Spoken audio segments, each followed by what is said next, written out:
when you talk about money, that's one thing that people never forget, okay? When you tell them how much money you're making, or how much you spent on this, or how much you did this, or how much debt you have on this, they're gonna put like a little note in their brains about what you're working with and what your life is like. So I'm noticing a couple of trends on my channel. Delayed gratification, aka compound interest, and moving in silence are keys to success. And I have talked about moving in silence in my last few videos about the harsh reality of a debt-free journey, because moving in silence is really hard to do in today's society. Most of us are on social media, and then there's a few of us who actually post on social media, but there are also a lot of us who like to flex on social media these days. And flexing doesn't always have to be about money. It can be about your family, your home life, your job, or even you can flex your intelligence. And more often than not, this is done to impress strangers or associates. People who you most likely have never met in person, or people who you haven't spoke to since middle school, who somehow ended up on your friends list. That's a MySpace reference for all of you Gen Zs out there. And nowadays, it's a trend actually online to talk about how good you are with your finances. It's trending to be on a financial journey, whether that be for entrepreneurship or just your personal life. However, when it comes to real life, not just social media life, the majority of Americans still don't seem to value saving or investing.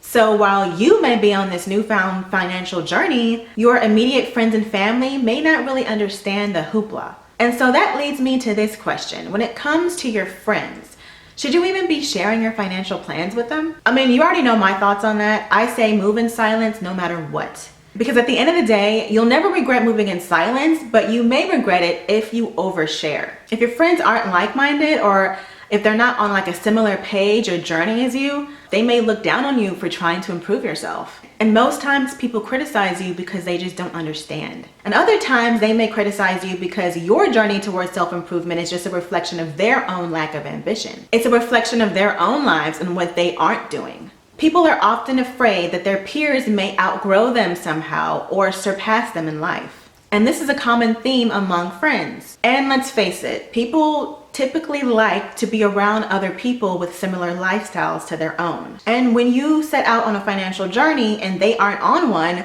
then your lifestyles may not match anymore. You'll be more reluctant to go shopping or to be out every weekend spending frivolous money, and they may still want to do that. And then when you try to explain the reason why you don't want to go out with them all the time and spend money because you're on this financial journey, they may not actually care. And at worst, they may criticize you for it. That's why I don't really think you should tell your friends about your financial journey, especially if you know that they're not on your same wavelength. Listen, moving in silence is more about you protecting your peace than it is about sharing your life with other people.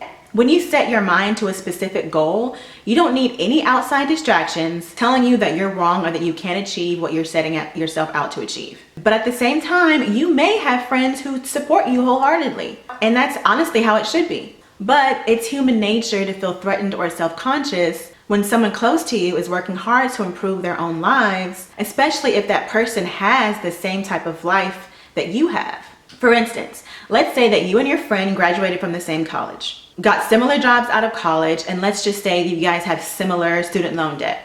And let's just say that you suddenly decide to work on paying off that debt and then using that extra money once you pay it off to purchase a house. So you tell your friend your plans and you let them know that you're going to be cutting down all of your expenses and you'll possibly get a side gig to earn extra money.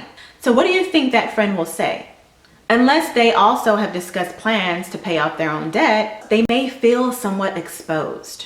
Even though your plans have nothing to do with them, they may feel somehow self-conscious about their own finances. And this can make people uncomfortable. Let's face it, y'all, most people are comfortable with debt. As long as they can live a version of the American dream, or Western dream if you're not American, they don't really care about their bills or expenses.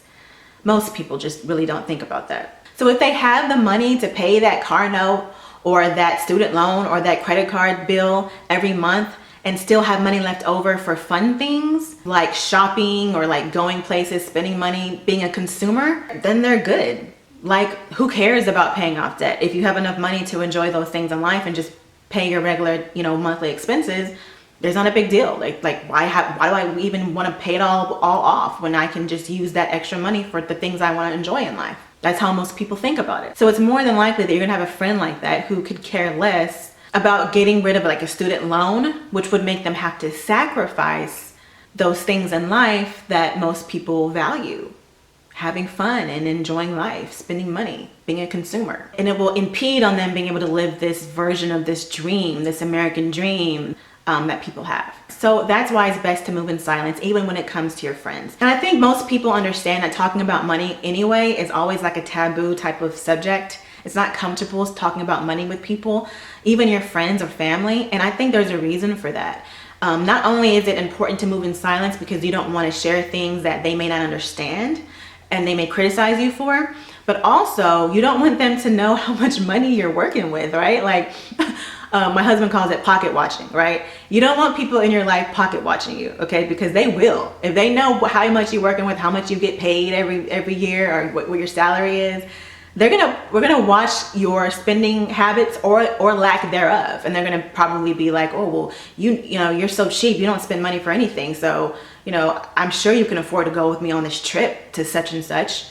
You know, what's your excuse for not going? I know you have money. You always save money. I know how much you're making. You know, you don't want people to know your personal finances and what you're working with, because sometimes it's just not good. Like, you want to keep that to your chest. Only tell those who are actually in your household who need to know.